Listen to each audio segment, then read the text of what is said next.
만나게 된 것도 우리 예수님 때문인 걸로 믿고 정말 너무 감사드립니다. 제 구원 간증을 먼저 좀 하도록 하겠습니다. 저는 아버지가 이제 목회자로 이제 사역하셨던 2000이 아니죠. 1986년 제가 이제 초등학교 3학년 시절이었어요. 그때 이제 여름 성경학교 시간이었고, 말씀이 이제 주제가 어떤 주제였냐면 7년 대환란. 여러분 우리 계시록의 말씀들 그리고 우리 구약의 그런 대언의 말씀들과 다 이렇게 해서 우리 어린이들에게 가르쳐 주셨던 때였습니다. 그 전까지 이제 목사님 가정에서 많은 또 복음에 대해서 너무 많이 들어왔고, 또 초청하실 때마다 항상 믿겠습니다, 예수님 믿겠습니다 하고 그렇게 나아갔던 저였는데, 그때 그 7년 대환란의 말씀을 듣고는 정말 제가 죄인이다라는 것을 그때 알게 됐고, 정말 두려운 마음이 있었고요. 그 많은 재앙들이 있을 거잖아요. 거기에 대한 말씀들을 제가 믿고 떨었습니다. 그리고 예수님 앞으로 제가 나아갈 수밖에 없었고, 그 후로 이제는 더 이상 초청하면 손을 안 들었던 제 기억이 있습니다.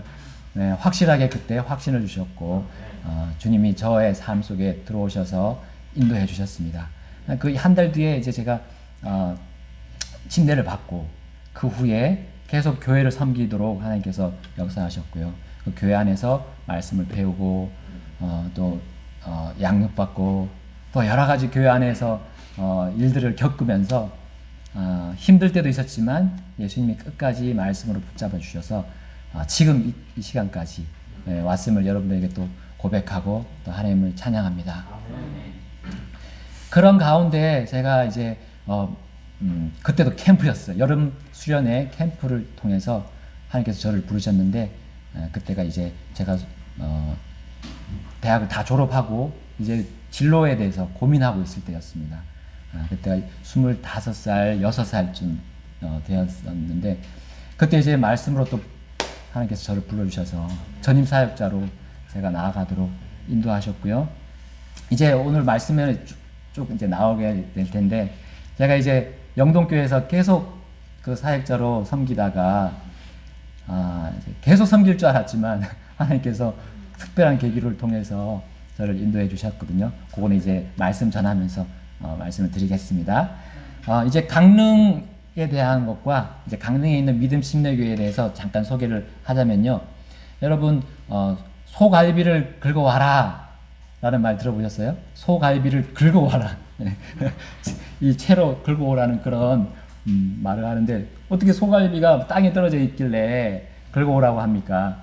우리 강릉의 그 사투리가 소갈비라고 하면 땅에 떨어져 있는 그 솔잎입니다.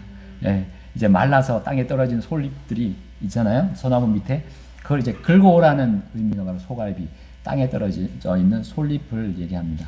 그러니까 강릉에 이제 이렇게 방언들이 좀 많습니다. 많고 못 알아듣는, 제주도와 같이 그렇게 못 알아듣는 방언들이 있다고 하더라고요. 강릉에 이제 제가 시청에 들어가 보니까, 시청 홈페이지에 들어가 보니까 이제 로고들이 이렇게 있어요. 강릉 시청에서 만든 로고가, 첫 번째 로고는 해와 이렇게 바다가 이렇게 있는 그런 강릉의 그런 상징적인 로고입니다. 그래서 강릉은 역사, 문화, 교육의 도시라고 해요. 시청에서 그렇게 말하고 있습니다. 그 다음에 로고 두 번째는 소나무가 이렇게 있는 대자연과 휴식의 도시라고 이렇게 해요. 그 다음에 세 번째 로고는 알록달록한 그 영어의 G자가 이렇게 다채로운 그런 관광의 도시다라는 의미로 이렇게 로고를 만든 게 있더라고요. 그래서 강릉은 그렇게 이제 좀 역사적으로, 특히 그 오죽헌이라고 있습니다. 오죽헌이라고 있어서 유교와 또 단오제가 있어요. 큰 축제가 단오제가 있어서 조금 이렇게 유교적인 그런 도시라고 보시면 되겠습니다. 근데 이게 산으로 둘러싸여 있잖아요. 그렇다 보니까 좀 고립된 그런 고립적인 그런 사람들의 모습이 있다라고 하더라고요. 특별히 여기는 21만 5천 명이 인구로 되어 있고요. 남자가 10만 6천 명 정도, 그다음에 여자가 10만 8천 명 이렇게 있습니다. 근데 여기가 2011년에 비해서 지금 2020년도를 보니까 노령화가 진행되고 있습니다. 젊은 사람들이 더 없어지고 나이 많으신 이제 50대, 60대가 70대 분들이 이제 늘어나는 그런 현상을 보이고 있더라고요. 여기는 이제 경포대 호수가 되게 유명하고요. 그 다음에 정동진 아시죠? 우리 제일 먼저 우리 해가 뜨는 그 볼 수 있는 정동진이 있고, 그 다음에 아주 아름다운 해변들이 쭉 있습니다. 여기서 이제 우리 믿음 침례교회가 생겼고 한 20년 정도 된 것 같습니다. 그래서 우리 특별히 한국 목사님도 계셨고 미국의 선교사님도 사역을 하셨습니다. 제가 이제 여기 후임으로 이제 되기 전에는 데니얼 코악 선교사님이라고 좀 오래 하셨고요. 그분이 다른 사역지로 가면서 이제 빈 자리가 생겼는데 한국 목사님을 성도님들이 찾으시더라고요. 그래서 제가 그때 가게 되었고 설교하러 가게 됐고 이제 청빙에서 하나님의 인도하심으로 가게 되었습니다. 어떤 사람의 그런 생각이나 그런 것들이 개입이 되지 않았다고 저는 확신하고 그렇게 가게 되었습니다. 여기 성도님들이 집사님 4가정이 있고요. 네 분이 계시고 집사님 가정, 그 다음에 이 형제님이라고 가정, 그 가정 2분이 계시고, 또 성인 자매님으로는 2분 나오시는데 이제 남편분들 아직 안 나오시고, 그 가정이 2가정이 있습니다. 그 다음에 선교사님이 또 제가 오기 전에 오셨어요. 이미 한 분 오셔서 그 가정이 5명이고요. 아이들 3 데리고 오셨어요. 미국에서. 그래서 그 러벌슨 선교사님이라고 그 가정 이렇게 해서 총 15분이 지금 현재 계셔요. 하나님께서 이렇게 또 인도하셔서 저는 개척도 생각을 하고 있었지만 하나님의 방향이 이렇게 될 줄은 저는 생각하지도 못했습니다. 하나님께서 이렇게도 같이 동역할 수 있는 분들을 또 보내주셨습니다. 너무 감사드리고, 이제 제가 앞으로 목회 사역 방향들은 이제 하나하나 계획해서 여러분들에게 말씀드릴 텐데, 간단하게 말씀드리자면 제가 이제 부임하고 나서 1년 정도는 이제 밭을 갈고 복음의 씨를 뿌리는 그런 해로 해서 적응하면서 복음을 뿌리고, 그다음에 그 다음 연도에 2023년도에는 우리 믿음 침례교회가 아직 미자립 교회이기 때문에 좀 자립할 수 있는 이제 복음의 싹이 좀 피어나는 그런 해로 하나님께 기도하면서 구하고 있습니다. 또 2024년도에는 특별히 강원도 지역에서 동계 청소년 올림픽 대회가 열린다고 합니다. 그래서 그때 복음을 전할 수 있는 기회로 삼아서 복음을 전하는 그런 전도 대회를 주님께 기도하면서 준비하려고 합니다. 그 다음에 2025년도에는 이제 전임 사역자를 그때 이제 사역자를 좀 길러서 파송하는 그런 준비를 이제 시작을 하려고 하거든요. 그래서 10년 안에 적어도 하나님께서 한 5명, 적어도 5명의 사역자를 주셔서 저희 교회가 파송하는 그런 교회로 삼도록 제가 열심히 주님을 위해서 사역하도록 지금 생각하고 있고 기도하고 있습니다. 여러분들이 함께 또 기도해 주시면 좋겠습니다. 그리고 통일이 또 앞당겨진다 그러면 북쪽으로 그 사역자들을 최대한 나아갈 수 있도록 이렇게 격려하고 지원하려고 하고 있습니다. 여러분 기도해 주십시오. 오늘 다 같이 말씀 보겠습니다. 우리 느헤미야기 1장 4절과 12장 43절을 우리 함께 읽겠습니다. 느헤미야기 1장 4절 그리고 12장 43절을 읽겠습니다. 느헤미야기 1장 4절은 같이 읽고요. 우리 12장 43절은 제가 읽도록 하겠습니다. 느헤미야기 1장 4절입니다. 우리 함께 읽도록 하겠습니다. 시작. 내가 이 말들을 듣고는 앉아서 울고 며칠 동안 애곡하며 하늘의 하나님 앞에 금식하고 기도하여. 아멘. 우리 제가 12장 43절을 읽겠습니다. 또한 그날 그들이 큰 희생물을 드리고 기뻐하였으니 이는 하나님께서 큰 기쁨으로 그들을 기쁘게 하셨기 때문이더라. 아내들과 아이들도 기뻐하였으므로 예루살렘이 기뻐하는 소리가 멀리서도 들렸더라. 아멘. 우리 말씀에서 기도하겠습니다. 여러분, 사람의 전체 인생을 한번 통틀어서 가장 많은 부분을 차지하는 것이 무엇일까요? 기쁨입니까? 아니면 슬픔입니까? 행복입니까? 아니면 불행입니까? 건강입니까? 아니면 병약함입니까? 휴식입니까? 아니면 수고입니까? 여러분, 우리 약 4,000년 전에 우리 모세의 증언으로 우린 답을 얻을 수 있습니다. 모세가 몇 년을 살았죠? 120년. 예, 맞습니다. 120년을 이 땅에서 살면서 이 인생에 대해서 이렇게 결론을 내렸어요. 시편 90편 10절에 우리의 햇수의 날들이 70년이요 강건하면 80년이라도 그 햇수의 위력은 수고와 슬픔이니 그 위력이 곧 끊어짐에 우리가 날아가 버리나이다 했습니다. 모세가 120세에 죽었을 때 여러분 신명기에 보니까 그의 눈이 어둡지 않았고 그의 힘이 줄지 아니하였다 했습니다. 그러면요, 인생의 위력은, 그럼에도 불구하고 이 모세가 인생의 위력은 수고와 슬픔이라고 증언하고 있습니다. 여러분, 사람의 몸이 이제 중년을 지나가게 되면 어딘가 고장나기 마련이잖아요. 노안이 오고, 예, 그렇습니다. 저도 이제 슬슬 이제 노안이 벌써 오고 있는데, 예, 그 검사를 했더니만, 건강검진을 했더니, 예, 이제 눈이 좀 나빠졌다고 교정을 또 하라고 하네요.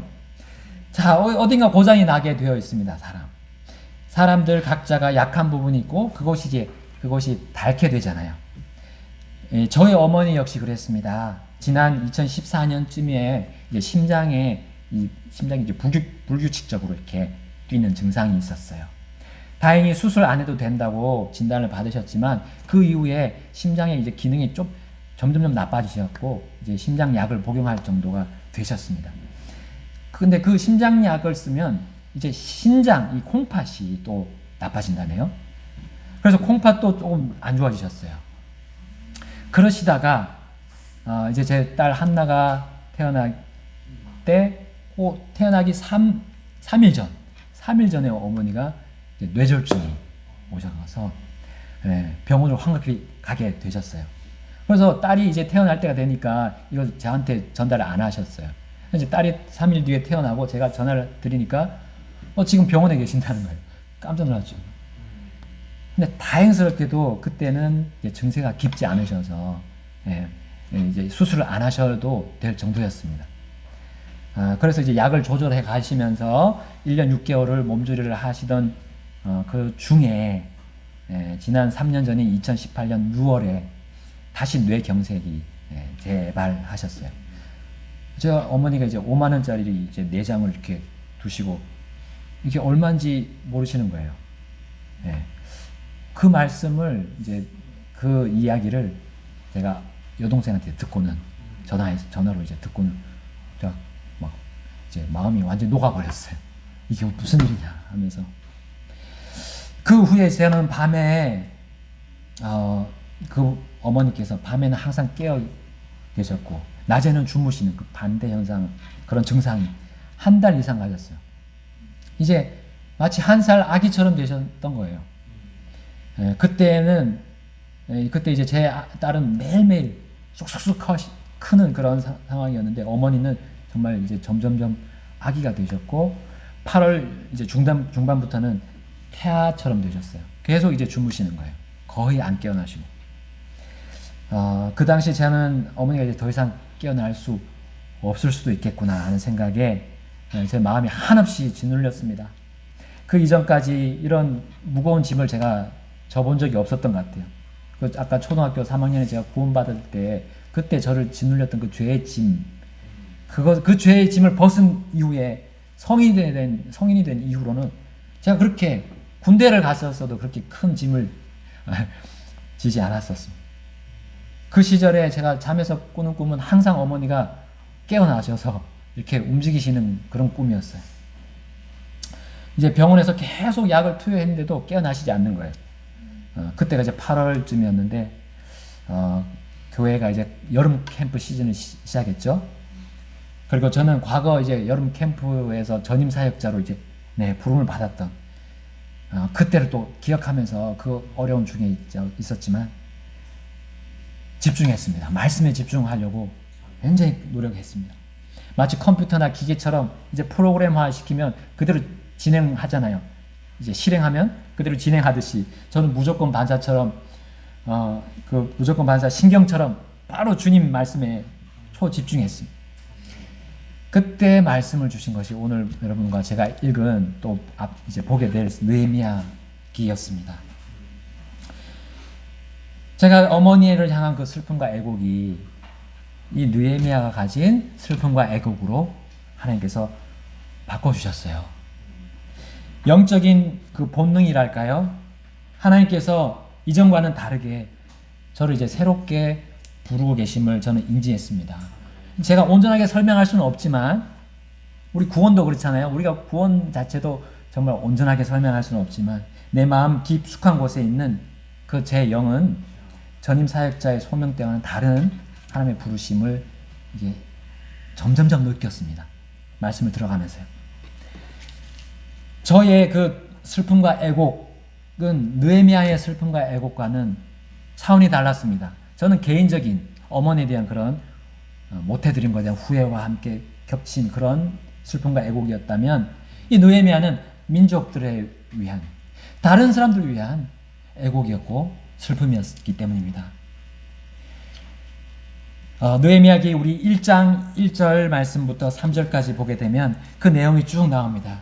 느헤미야는 이제 유대인들이 바빌론 포로 생활 70년 후에 다시 고국으로 돌아올 것을 하나님의 말씀대로 이루어졌음을 그는 보았습니다. 그리고 1차 귀환과 2차 귀환, 두 번의 귀환에서도 느헤미야는 쭉 보았어요.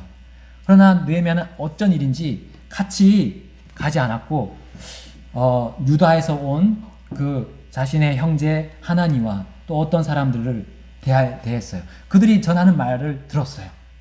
근데 그때는 그가 마음이 달라졌어요. 왜냐하면 하나님께서 그를 인도하셨기 때문에. 어떤 일로요? 바로 예루살렘 성벽이 무너지고 그리고 그 성벽의 문들이 불탔다는 소식을 들었습니다. 그러면서 갑작스럽게 그에게 슬픔과 애곡이 찾아왔습니다. 여러분, 우리의 인생에서 슬픔과 애곡을 유발하는 여러 일들이 시시각각 찾아옵니다. 기쁨과 환희의 순간보다는 그 슬픔과 애곡들이 더 많음을 우리는 봅니다. 편안하게 쉬는 시간도 있지만 땀 흘리고 때로는 피까지 흘리는 그런 수고가 더 많아요. 마음의 상처를 입는 때가 더 많습니다. 그럴 때 우리는 어떻게 내 인생에 대해서 대처하고 있습니까? 그냥 그 슬픔과 힘듦과 고된 삶, 그리고 반복되는 일상, 그것에 실증을 내고 회피하려 하고 더 나아가 짜증만 내고 있지 않은지 우리는 돌아보게 됩니다. 혹은 그러한 일들을 잊어버리기 위해서요, 세상에서 방편을 찾는, 세상에서 주는 그런 처세술에 귀를 기울이는 그런 나의 삶이 되고 있지 않은지 우리 한번 생각해 보기를 원합니다.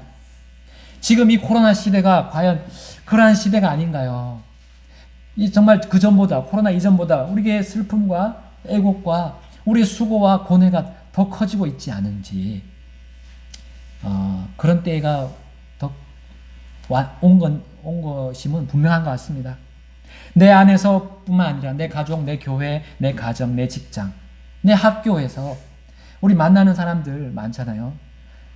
그들을 통해서 우리는 또한 분위기를 봅니다. 침통한 분위기도 우리는 더 많이 겪고 있는 것 같아요. 그런 슬픔과 애곡의 분위기. 그러나 우리는 그 슬픔과 애곡을 가지고 느헤미야처럼 하나님께 가져가야 됩니다. 하나님께요.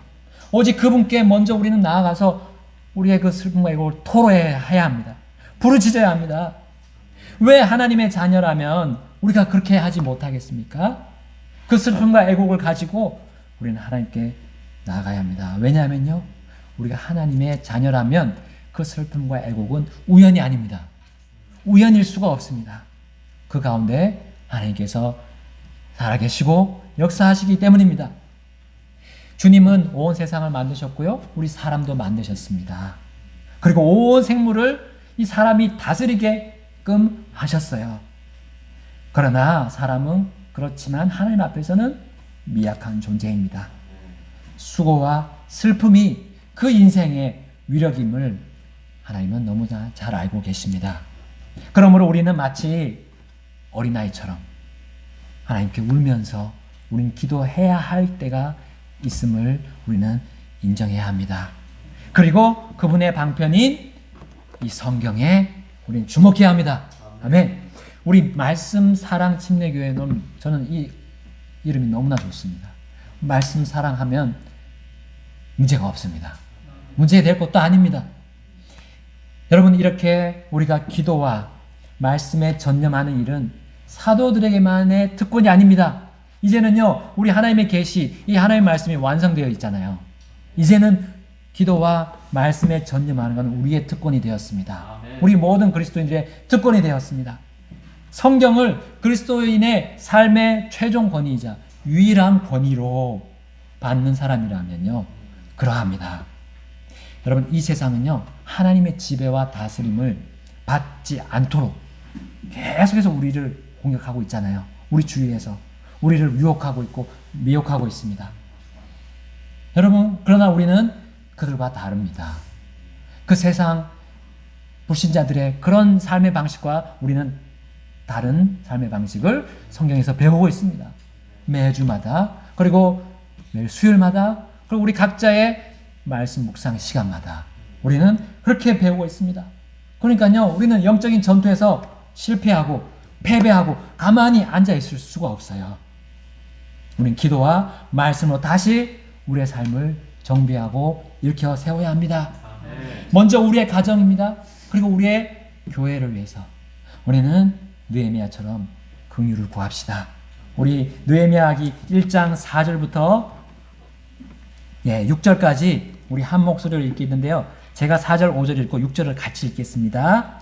내가 이 말들을 듣고는 앉아서 울고 며칠 동안 애곡하며 하늘의 하나님 앞에 금식하고 기도하여 이르되 간청하건대 오 주 하늘의 하나님 곧 자신을 사랑하고 자신의 명령들을 지키는 자들을 위해 언약을 지키시며 긍휼을 베푸시는 크고 두려우신 하나님이여. 다 같이 읽겠습니다.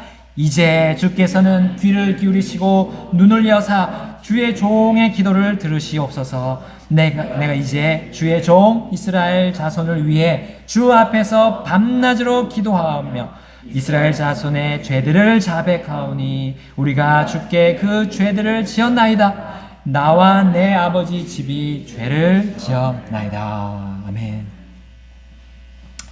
거룩하신 하나님 앞에 우리는 그저 나약하고 미천한 존재일 뿐만 아니라 언제 어디서도 우리는 죄를 지을 수 있는 존재임을 고백해야 합니다.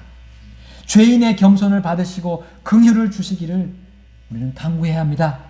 우리가 감당하기 힘든 이 시련의 때를 핑계하면서 변명하면서 안일하게 사는 것, 편안한 삶을 추구하지 않는지 우리는 살펴야 합니다.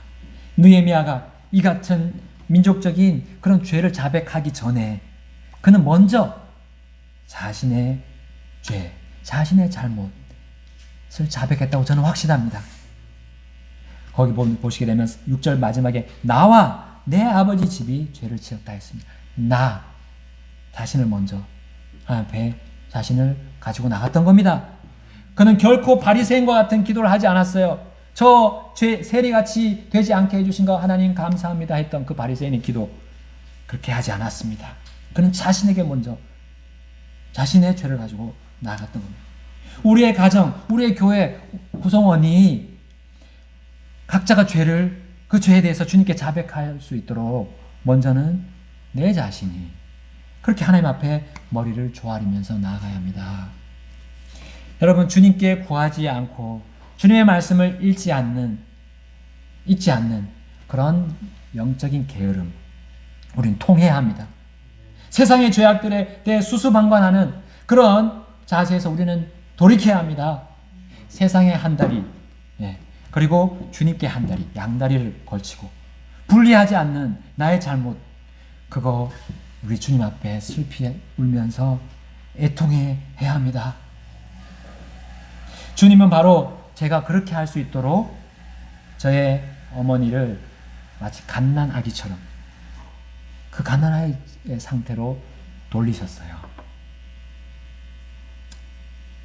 그리고 저를 안일한 삶을, 편안한 삶을 추구해오던 저를 일깨우셨습니다. 그리고 저를 돌이키셨습니다. 개인적인 슬픔과 그 애곡을 주님의 슬픔과 애곡으로 바꿔주셨던 겁니다. 바로 다른 사람을 위한 슬픔과 애곡이었던 겁니다. 여러분 9절부터 이제 11절 말씀을 보겠습니다. 9절부터 11절 제가 9절 읽겠습니다. 그러나 만일 너희가 내게로 돌아서서 내 명령들을 지키고 그것들을 행하면 너희 중에서 하늘 맨 끝 지역까지 쫓겨난 자들이 있을지라도 내가 그곳에서부터 그들을 모아 내가 내 이름을 거기에 두려고 택한 곳으로 데려오리라 하셨나이다. 실로 이들은 주께서 주의 큰 권능과 강한 손으로 구속하신 주의 종들이요 주의 백성이니이다. 다 같이 읽겠습니다. 오 주여 간청하건대 이제 주의 종의 기도와 주의 이름을 두려워하기 원하는 주의 종들의 기도에 귀를 기울이시고 원하건대 이날 주의 종의 일들을 형통하게 하사 이 사람의 눈앞에서 주의 종에게 긍휼을 베푸시옵소서 하였나니 이는 내가 왕의 잔을 드는 자였기 때문이니라. 아멘. 느헤미야는 주님으로부터 기도 응답을 받았습니다. 긍휼을 얻었습니다. 그는 정말 나쁘고 극악한 소식을 받고 마음의 상처를 입었지만 그 상처조차도 치유가 되었습니다. 그것은 심지어 그가 왕 앞에서도 슬퍼할 수 있게 했어요. 그가 어떤 직책을 맡고 있었다고 했죠? 왕의 잔을 든다 했습니다. 여러분 그 느헤미야의 직위, 왕의 잔을 드는 사람은 보통의 자리가 아니었어요. 낮은 지위가 아니었습니다. 그 왕의 면전에 있었기 때문에 굉장히 높은 지위였던 것이에요. 그는 그 잔으로 무엇을 드렸을까요? 잔을 드렸지만 기쁨을 드리는 자였던 거예요. 기쁨. 왕 앞에서 그는 찡그리거나 슬퍼할 수가 없었어요. 그거는 그의 직무가 아니었습니다. 그래서 그는 그 앞에서 슬픈 기색을 보였다 그러면 그의 직무가 날아갈 수도 있었고요. 죽을 수도 있었습니다. 그 당시가 페르시아 제국이었잖아요. 왕권이 얼마나 강했던 때입니까? 물론 바빌론보다는 조금 약해졌지만 그 왕권이 강했던 때였습니다. 죽을 수도 있었어요. 그런데 아닥사스다 그 왕은 느헤미야의 그 슬픈 기색을 처음 봤어요. 처음 봤어요. 당황했겠죠. 왕도. 얘가 이런 애가 아닌데. 그래서 이것이 들켰어요. 그리고 물론 느헤미야의 그 슬픈 기색은 떠날 수가 없었던 겁니다. 마치 그 에스더가 아하수에로 왕에게 갔을 때처럼 죽으면 죽으리다 하고 나갔던 거예요. 이거 그리고 하나님이 분명히 이 부분에 대해서 책임져 주실 걸 확신하고 나갔던 겁니다. 그랬을 때 그 왕이 어떻게 했습니까? 느헤미야기 2장 3절 우리 보겠습니다. 2장 3절 느헤미야기 2장 3절 시작. 왕에게서 잠깐요. 다시 읽겠습니다. 시작. 왕께 이르되 왕께서는 영원토록 사시옵소서. 그 도시 곧 내 조상들의 돌무덤이 있는 곳이 피폐하게 남아있고 그곳의 성문들이 불타 없어졌으니 어찌하여 내 얼굴에 슬픈 기색이 없으리까 하매. 자 4절 보니까요. 이에 왕이 내게 이르되 내가 무엇을 원하느냐. 이것이 무엇입니까? 너 파면되거나 죽는다는 게 아니잖아요. 내가 너의 원을 들어주겠다. 이거는 기적이었습니다. 기적이었어요. 그래서 느헤미야는 그 다음에 어떻게 얘기합니까? 내가 하늘에 하나님께 기도했다. 이 기도는 무슨 기도일까요? 감사 기도였습니다. 감사 기도요. 하나님 저 기도를 들어주시는군요. 너무나 감사합니다. 감사 기도했던 거예요. 여러분 여기에 아닥사스다 왕은 하나님을 또한 대표하고 있다고 저는 믿습니다. 우리의 정말 하나님 앞에 나아가는 자백의 기도와 함께 하나님의 뜻을 원하는, 하나님의 뜻이 계획이 이루어지는 것을 원하는 마음으로 나아갈 때 하나님께서 뭐라고 답해 주시겠어요? 그래, 너가 무엇을 원하느냐. 예. 예. 느헤미야는 왕의 말씀을 듣고 하나님께 기도하면서요. 이제 그리고 왕의 마음이 바뀌지 않을 때 빨리 순식간에 나아가서 부탁을 드렸던 겁니다. 5절에 보니까요. 우리 5절 다 같이 읽어볼까요? 시작. 왕께 이르되 왕께서 만일 기뻐하시고 왕의 종이 왕의 눈앞에서 호의를 입었거든 왕께서 나를 유다로 내 조상들의 돌무덤이 있는 도시로 보내사 내가 그 도시를 건축하게 하옵소서 하였는데. 하나님의 그 계획을 다 왕에게 말씀드렸어요. 자신의 계획이 아니었습니다. 오직 하나님의 계획이었어요. 하나님의 뜻에 그는 모든 삶을 내어드렸던 겁니다. 하나님은 그를 사용하지 않을 수가 없으셨습니다. 그리고 그의 모든 필요들을 이제부터 하나 둘 다 챙겨주시는 모습이 그 6절, 7절, 8절 쭉 나오고 있습니다. 그 필요한 물품들이 있을 거 아닙니까? 다 하나님이 채워주십니다. 제목들, 거기 필요한 자재들 다 채워주셨습니다. 여러분, 저 역시 주님의 슬픔과 애곡과 같이 하고자 했을 때 저 개인의 그 슬픔과 애곡이 아니라 이 느헤미야가 가졌던 하나님의 슬픔과 애곡에 같이 했을 때 하나님 저를 놀랍게 인도하셨습니다. 너무나 놀랐어요. 제가 생각할 때마다 정말 막 감격하고 어떤 날은 막 감격해서 눈물이 막 저 혼자 하나님과 교제하면서 말씀 묵상하면서 나올 때도 있고 너무나 놀랐습니다. 너무나 놀라운 하나님인 줄 저는 더 경험한 그때였습니다.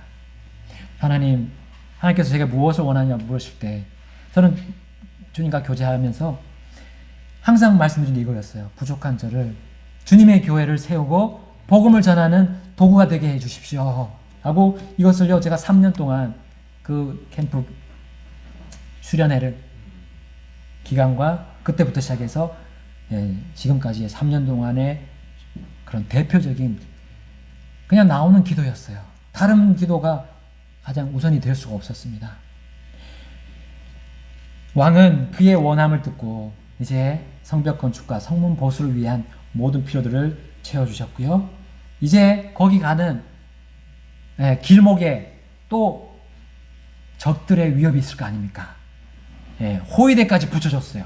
기병들까지 붙여주셨고요. 이제 거기 가서도 문제였잖아요. 유대인들이 과연 느헤미야의 가지고 온 하나님의 그 일을 같이 할 수 있을 것인가? 같이 함께 할 수 있을 건가라는 그런 또 두려움도 그런 또 걱정도 있었을 겁니다.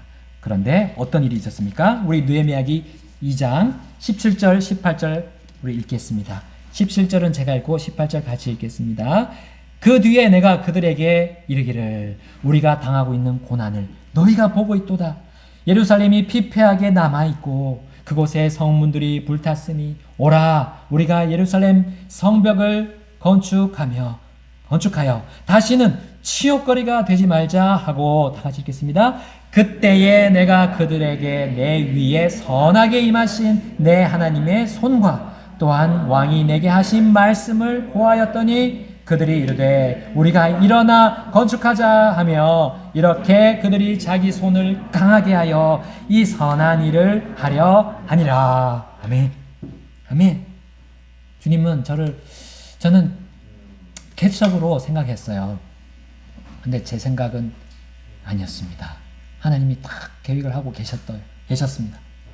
지난 6월에 극적으로 저를 이끄셨어요.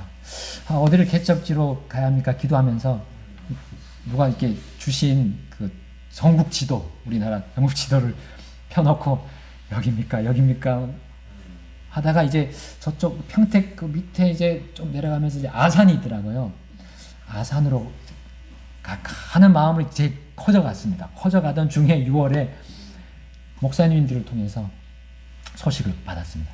근데 목사님들도 이거 말하지 않으려고 했지만 해야 되겠다고 하셨어요. 거기가 강릉의 이제 믿음 침례교회라고. 거기 지금 목회자를 찾고 있다고. 6월에 갔습니다. 가서 성도들을 보고 성도님들의 그 마음과 저의 마음이 같다는 걸 보았습니다. 어떤 사람의 생각이 아니라 하나님이 인도하시는 거. 하나님이 인도하시는 거에 다 맡기더라고요. 그래서 저는 일주일 뒤에 기도하는 중에 확신을 얻고 일주일 뒤에 통보를 해서 또 이제 그 교회가 또 결의를 해서 그 2주 뒤였죠. 바로 확정이 되었습니다. 하나님께서 놀랍게 인도를 해주시고 또 교회와 가정을 함께 보수할 성도들을 붙여주셨던 겁니다. 이제 선교사님까지 오셨네요. 또 동역자가 또 생겼습니다. 이 얼마나 큰 축복입니까? 주님의 역사입니까? 다윗이 찬양한 시들이 저는 요즘에 막 이렇게 나옵니다. 시편 8편 4절에 사람이 무엇이기에 주께서 그를 마음에 두시나이까? 사람의 아들이 무엇이기에 주께서 그를 찾아오시나이까? 또 우리 144편에도 나옵니다. 주여 이 사람이 무엇이기에 주께서 그를 알아주시나이까? 혹은 사람의 아들이 무엇이기에 주께서 그를 중히 여기시나이까? 왜 주님은 사람들인 느헤미야와 저와 또한 여러분을 슬픔과 애곡 속으로 인도하십니까? 오직 그분의 선하신 뜻, 그것을 이루시기 위함입니다. 아멘. 느헤미야에게 주신 주님의 슬픔과 애곡은 유대인들을 위한 것이었고요. 그리고 유대인들은 느헤미야에게 임한 하나님의 그 선한 계획이 확실함을 보고 그를 반대하지 않고 그를 받아들였던 겁니다. 그들은 주님의 선한 일에 동참하기로 했던 겁니다. 자, 우리가 성벽을 건축하자 했던 거예요. 물론 이제 그 뒷절에 쭉 보게 되면요, 대적들이 등장합니다. 산발락과 도비아와 같은 그런 대적들이 주님의 일을 방해하려고 나온 모습을 봅니다. 그러나 굴하지 않고요, 유대인들, 느헤미야와 함께한 유대인들은 성벽 재건으로 인도하신 주님의 선한 일에 신실하게 했습니다. 복음을 전하고 교회를 세워서요, 우리 무너져가는 이 불에 타서 쓸모없어져 버린 죄인들, 그 사람들을 보수하는 일에 앞장서는 그 일을 우리 같이 해야 합니다. 우리 사역자들을 또 그 일에 앞장서는 우리 목사님들, 선교사님들을 우리 그리스도인들은 오래전부터 지원해 왔습니다. 그리고 우리는 그 지원을 받고요, 그 기도를 받고 우리가 이렇게 예수님을 구주로 모실 수가 있게 되었습니다. 그렇다면요, 우리가 받았다면 줘야지요. 거저 받았으니 거저 주는 것, 그것이 우리가 해야 할 일입니다. 혹시 아직도 주님의 자녀이면서 교회 남의 목사님과 또한 다른 타지의 목사님들, 또 복음을 전하는 선교사님들, 그 교회들이 세우는데 우리가 아직 돕고 있지 않는다면 우리 해야 합니다. 그것이 바로 지금 이 시대에 무너져 불탄 성벽을 재건하는 일입니다. 우리의 가정들, 우리 주님을 모르는 사람들의 가정들을 세우는 일이에요.